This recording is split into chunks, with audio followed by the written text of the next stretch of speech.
This is the Good Neighbor Podcast, the place where local businesses and neighbors come together. Here's your host, Jim Schaller.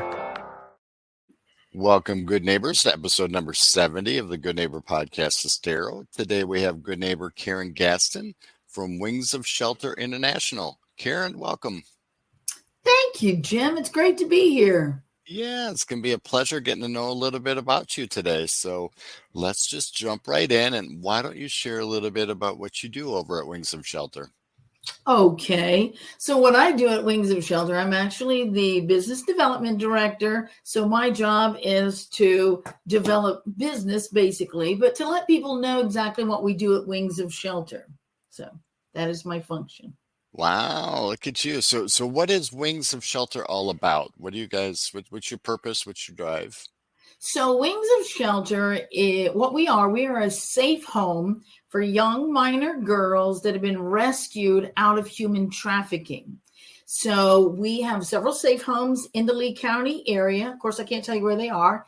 And we take girls that have been rescued from human trafficking, and we house them, rehabilitate them, and share with them the love that they did not get in their trafficking experience. We're licensed through DCF, Department of Children and Family Services. We're vetted through the FBI, Homeland Security, Witness Protection Program. So most of our girls come to us out of the system. They've already probably been in the foster care DCF system.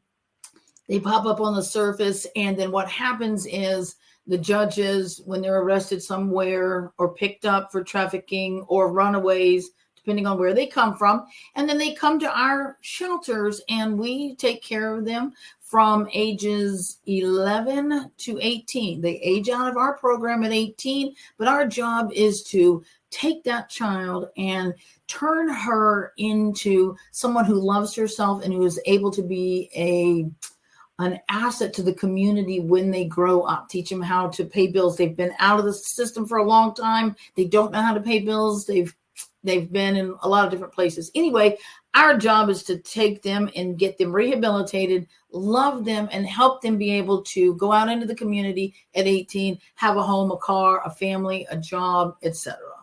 That is wonderful. That is, and it's much needed nowadays. Now, how did you get involved in this to start with? Well, I actually have pretty much lived a life of service. I love to serve people. I'm actually a retired Navy chaplain. I was in the Navy, and so serving our country first. And then I went into, I started working with drug and alcohol rehab group homes, and I started as a house mother. I lived with a lot of drug addicts and alcoholics and helped them to rehabilitate their lives. Loved that. And then it just sort of morphed into human trafficking. Years ago, we didn't realize a lot of the girls in the alcohol industry, they had already been trafficked anyway. And now trafficking, we're focusing more on actually counseling and ministry for that actual, the trafficking side of it. So that's actually how I got involved in human trafficking. I got that. And it's, and it's not something that's, I want to say new, but it's become more, I want to say more in the forefront as of late. Yes. So people are a little bit more aware of it and understanding it and supportive of it. So we've all had some type of challenge or, obstacle through our journey. Is there something that happened maybe along your journey that you can look back at and go, you know what, I'm not glad you went through it, but I'm a better person because I went through that? I would say probably one of the most profound things. Years ago, I used to suffer with a lot of anxiety and fear and anxiousness and panic attacks. And, it got to the place in my life, it was very debilitating. And I went through a lot of challenges in that. And I finally realized that there was no Calvary that was going to come. Now, I am a Christian, so I do have the Lord, and that helped. I wasn't saved back then. But what I did was I realized nobody was going to help me get out of my own head. And the only way to do that was to pick myself up by the bootstraps and figure out how I was going to win this battle. I started reading books, going to conferences, listening to podcasts, and doing everything I knew how to change my thinking and to get me from a place of fear into a place of basically fire and challenge and put that passion. I turn that fear into a passion for life, and it has worked well. And it helps me even now. Like my why in life is to help people radically transform their life for the better. If I can do something to help them, that's my why in life. I love helping people.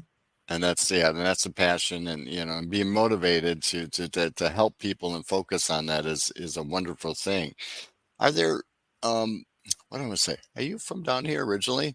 I'm By actually from chance? Florida, and then I did Really? graduate high school in Fort Myers. You did. So I you've been did down here for quite a while. for a minute. Just a minute, and a lot has We changed moved over we that moved time. to Cape Coral in 1976. My family. Wow. Probably not too many people out there at that time, right? It was pretty small in that area, but it was a great community. Still is. I love it. Yep. Yeah, all of Southwest Florida is great. We love that. So are there any myths or maybe misconceptions about, what you do or the industry that we can kind of bust for our listeners? Oh yes, I've got a really good one. One of the myths concerning human trafficking is that the girls want to be in this industry.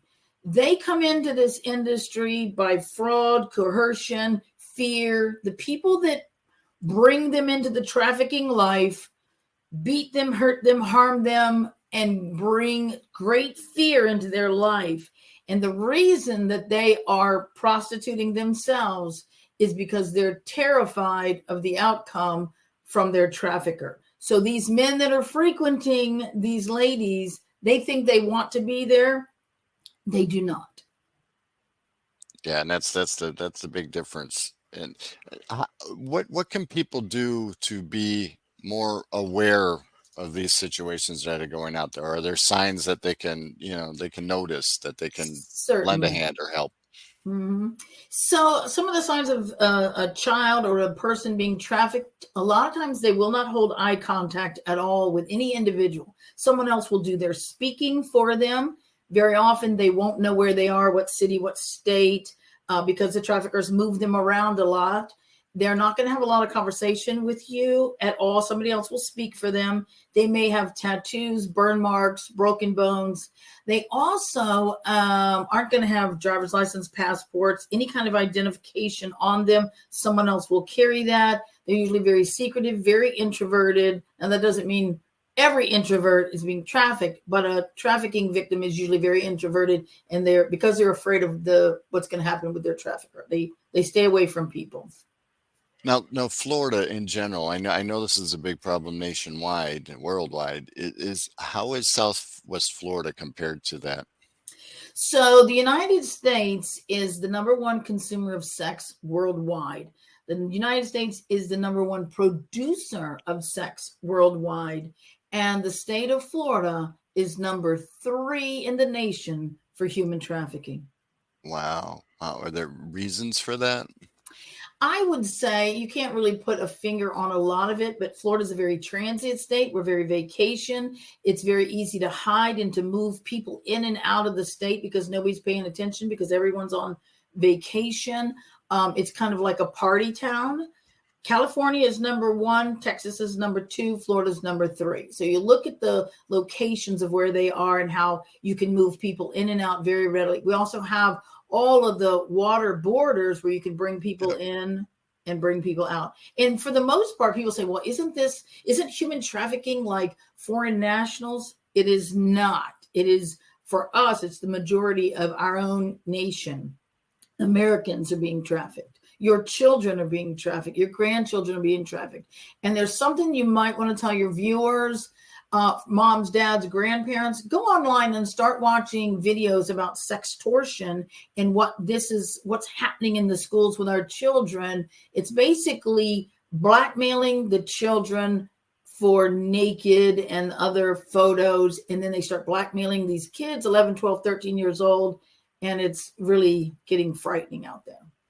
So I know a big thing that was out recently was that movie, The Sound of Freedom, correct? Yes. How realistic is that? Is that That's something that's very realistic. It's very true to point. It was actually very graciously done. You really don't see the blood and guts, excuse the vernacular, in that. The only difference in that is a true story. However, normally most of the children are never found. It is a very small percentage of children that actually escape trafficking. And to be honest with you, when the girls or little boys get sold into trafficking, their trafficker, of course, gets them hooked on drugs immediately. And the life expectancy for a person or a child in trafficking is 7 years. They will either die by suicide, die by a drug overdose, die at the hands of their trafficker, or die at the hands of their clients. Wow. That's scary. Is there other things that our listeners should know about what you do and how you help these people that maybe they don't know? Well, we're always looking for volunteers. We do have staff positions often for weekend care staff where they could come in and work in the week on the weekends with the children. Like they would go in the house to relieve the house parents. We have a godly husband and wife that live in the home. And then on the weekends, Friday, Saturday, and Sundays, we have weekend care staff. So that's a paid position.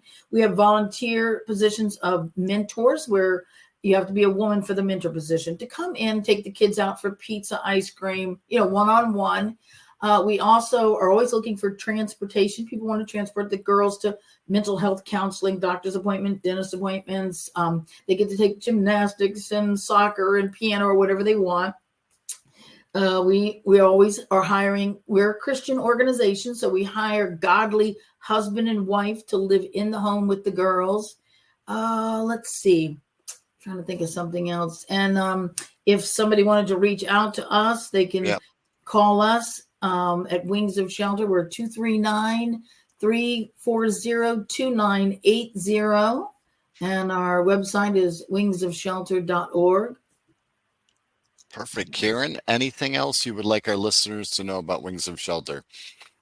Well, if somebody would like to come out and, you know what? A lot of people have been doing lately, which is really nice for us. We're always looking for finances, of course. People are holding like golf tournaments and sewing clubs and doing all kinds of fundraisers for us. We're relatively small. We have less than 25 employees. So you can see it's tough for us to carry on a big gala. But what we're finding is we're having matching grants for income and people doing fundraisers and stuff like that for us, which is great. And we've been really seeing the rewards of that this last year. So that's been great. Very good. Karen, thank you for what you're doing in the community and for the people in the community and the kids in the community. It's very honorable. It's not easy. I mean, seeing and dealing with what you're dealing with is not easy on anybody, but it's much needed and very much appreciated. Any last words for our listeners? You're right. It is not an easy job. It's a calling. And I just wanted to say thank you for what you're doing, because being my neighbor out there, good neighbor, what a great podcast. It's a super idea. It's great. You're getting us out there and we're getting to meet each other through you. So thank you for being a connector for us. And that's what it's about. It's about bringing community together and helping each other and become a stronger community in the end. This is great. Karen, thank you. You have a wonderful day. You too. Thank you much, Jim. Yep. Thank you for listening to the Good Neighbor Podcast Estero. To nominate your favorite local businesses to be featured on the show, go to gnpestero.com. That's gnpestero.com or call 239-296-2621.